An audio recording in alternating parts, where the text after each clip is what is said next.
Today I'll be reviewing the imagnex Therizinosaurus hatchling. This is pretty cute, and probably the only baby Therizinosaurus figure we have currently.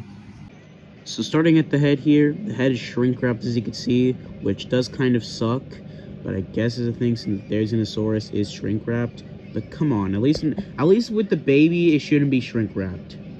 The nostril is sculpted in, which is really nice. And the beak, well, yes, it isn't painted. At least the beak is noticeable, unlike Mattel's figure. It also has a glass eye, which does kind of look cool as it gives the illusion of it looking at you. But sometimes at some angle, the pupil is just gone. I really think it should have had a painted eye because, well, in some places you can't even see the eye. Yeah, they should have really just made it have a painted eye because that would have made it a lot cuter, and plus the eye, at least you would still see the eye in places, making this figure more creepy than cute. The figure does have some really nice feather sculpting, and it has little head feathers, which I really like.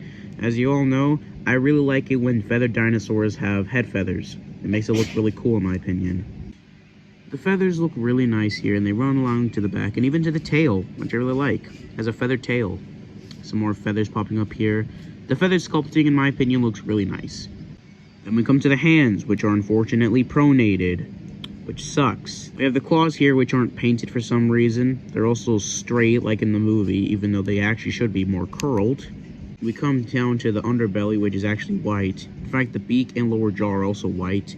It has some text here, if you can barely read it. The short little legs here, and the little feetsies, and there's some feathers coming up with the legs, which look pretty nice. Then we come to the feet here. These really big feet. I kind of hate the fact that the feet are really big, but I guess they're supposed to help it stand better. It's also missing one of its toes for some reason. The Therizinosaurus doesn't have 4 toes when it should have it. So I guess kind of weird. The claws are also not painted here for some, I guess. It's kind of common, honestly. Forgot to mention that the arms have a bit of feathering right here, which looks pretty nice. Already mentioned how cool the tail is and how feathered it is. But the weird part is, for some reason, they made it just kind of bent this way for some reason, instead of keeping it straight, which it probably would have been in real life. This is the complaint I have here. Alright, on for articulation. Now, this figure doesn't have that much articulation, but you can move the arms, and you can move the legs. Though this leg is kind of stopped here because of the tail. Now for the comparisons. Alright, as I'm recording this, I don't have much Therizinosaurus stuff yet. So this is going to be pretty short. Alright, here's the imagnex Therizinosaurus hatchling compared to the Funko Pop here. And here it is compared to the Mattel figure. I like to think the Mattel figure is its parent. And if you want to set it up to a human figure, here he is to compare to Owen, and yeah. He's a really big baby. So this is a really nice figure in my opinion, and yes, there would be a few things I would change, like then having it have nail paint, having the arms be non-pronated, and changing the eye. Honestly, the eye should have been painted.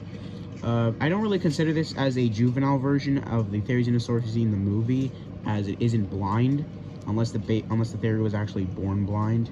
So yeah. Overall, I give this figure a 9.5 out of 10. I would give it a better score, but it has a few things I would modify. Anyways, hope you enjoyed this video. See you in the next one.